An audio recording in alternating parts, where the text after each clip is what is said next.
Tonight, we continue our coverage of the legal efforts to keep candidates off of ballots across the country, which I am generally very suspicious of. This one is in Tennessee. Now, we've covered the efforts to kick Georgia Republican Marjorie Taylor Greene and North Carolina's Madison Cawthorn off the ballot, citing an obscure constitutional clause that sought to keep Confederates from holding public office after the Civil War, and the Iowa effort to keep Democrat Abby Finkenauer off the Democratic Senate primary ballot. In all those cases, I sided with the candidates' right to remain on the ballot, to let the people decide. But late last night, the Tennessee Republican Party went a step further. Rather than allowing voters or even the courts to decide whether a candidate should be on the ballot, the Tennessee GOP voted to remove Morgan Ortagus, who was endorsed by former President Trump, as well as two other candidates from the state's 5th Congressional District primary, citing issues with her Republican bona fides. In Tennessee, the state's party executive committee has the authority to disqualify candidates from the primary for failing to adhere to the party bylaws, which state that candidates have to have voted in 3 of the last 4 GOP primaries and actively participate in the state or local Republican parties. That's a little vague, and of course they make exceptions to this unless they don't want to, as was the case here. Not only that, the Republican-controlled state legislature recently passed a bill seemingly targeting Ortagus that requires candidates to live in the state and district they wanted to represent for at least 3 years prior to an election. Now, Ortagus, a former State Department spokeswoman, was kicked off the ticket after a months-long pressure campaign by Republican state lawmakers and activists alike who took issue with, among other things, Ortagus' recent move to the state last year and her early endorsement from former President Trump. The former president has not made any public comment about the decision, but Ortagus responded by blasting the decision and said her team was evaluating possible next steps. Quote, "I'm a bona fide Republican by their standards, and frankly, by any metric. I'm further disappointed that the party insiders at the Tennessee Republican Party do not seem to share my commitment to President Trump's America First policies. As I've said all along, I believe that voters in Middle Tennessee should pick their representative, not establishment party insiders." It's not the first time the Tennessee GOP has flexed its muscles in this way either. 2018, the executive committee blocked 7 candidates in that year's Senate primary and 1 from that year's governor's race. Once again, the party cited rules about the candidates' credentials when justifying their undemocratic efforts. Now, Ortagus is far from a perfect candidate, and she reportedly moved to Tennessee just last year to work for a Nashville-based healthcare investment firm. And this was all highlighted in February when she made a disastrous appearance on a local radio show where she bombed a quiz on state and district trivia. What 3 interstate highways are located in the 5th Congressional District? Oh, I'm a terrible driver. I don't know that. I don't drive anywhere that I go. Okay, it's I-65, I-40, and I-24. Who was Brigadier General Robert Reese Neiland? 5th. Legendary Tennessee football coach. Neyland Stadium named after him. Okay. A rather well-known Confederate general, one whose name and history have been a source of enormous controversy in Tennessee the last few years, was born and raised in the community of Chapel Hill in the 5th District. Who was he? I don't know. Nathan Bedford Forrest. What county is Chapel Hill in? I don't know. Marshall County. It's in your district. All right. So not knowing the answers to these questions is a perfectly good reason for Tennesseans not to vote for her. But at least allow them to decide that.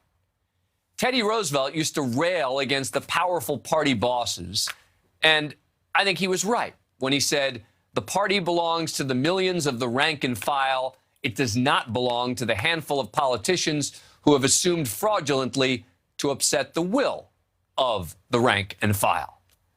Let's bring in Carrie Archie Russell, a political science professor and assistant dean of undergraduate education at Vanderbilt University in Nashville. Professor, thank you for taking the time. Appreciate it. What do you make of this decision by the Tennessee GOP? And am I missing something here by not being local in Tennessee?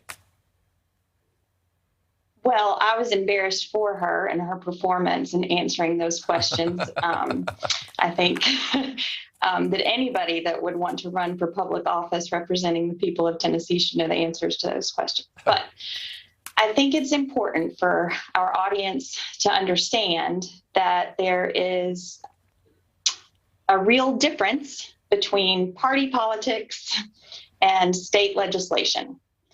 And I think it's lamentable that most of our citizenry has no idea who pulls the levers of power, who gets to determine the slate of candidates that are offered to the voters in their primary elections. And often when I ask my undergraduate students, tell me who your electors are. Who are the electors when we talk about the Electoral College? They have no idea. And then when I explain to them that the electors of the Electoral College are party operatives who have spent their time and money running for political office within their own parties so that they can then control the slate of candidates, it often comes as a surprise. And so let me ask you about go for it. Let me ask you then, again, coming back to that issue, sort of in a macro picture, shouldn't we be concerned about political operatives who have that much power, who they literally just get to pick and choose? Oh, well, this person wasn't active enough in the party. Why not just let the people decide? Well, I think it's a call for citizens who care about who will ultimately represent you in the seats of power to pay attention to party politics, to pay attention to the fact that it's the election, it's the select election committee of the Republican Party of Tennessee that gets to determine if you have the bona fides, that's how we'd say it in Tennessee, to be placed on the ballot. And when you look at their bylaws, you can see that by default, the standard would be that they have voted in 3 of the 4 last Republican But they make primary exceptions elections. all the time. Exactly. Right. Yeah. That's the problem with this. Yes. And so, all right. But I do think Professor, that it's interesting that the Tennessee state legislature passed and the governor let go into law the 3-year residency requirement. Okay, but look, that's a different issue. That's a different issue because that was applied after the fact. That wouldn't have been able to specifically keep her off the primary ballot. Professor, thank you very much. And I have to say that when I said the word bona fides and I pronounced it that way, I'm thinking in my head, I don't even know if I pronounced that correctly. And it sounds so pompous that I can't even believe I just used that word. Anyway, Professor, I appreciate your time. It was my pleasure. Thank you. Thank you for watching. Click the red subscribe button below so you can get more of NewsNation's fact-driven, unbiased coverage.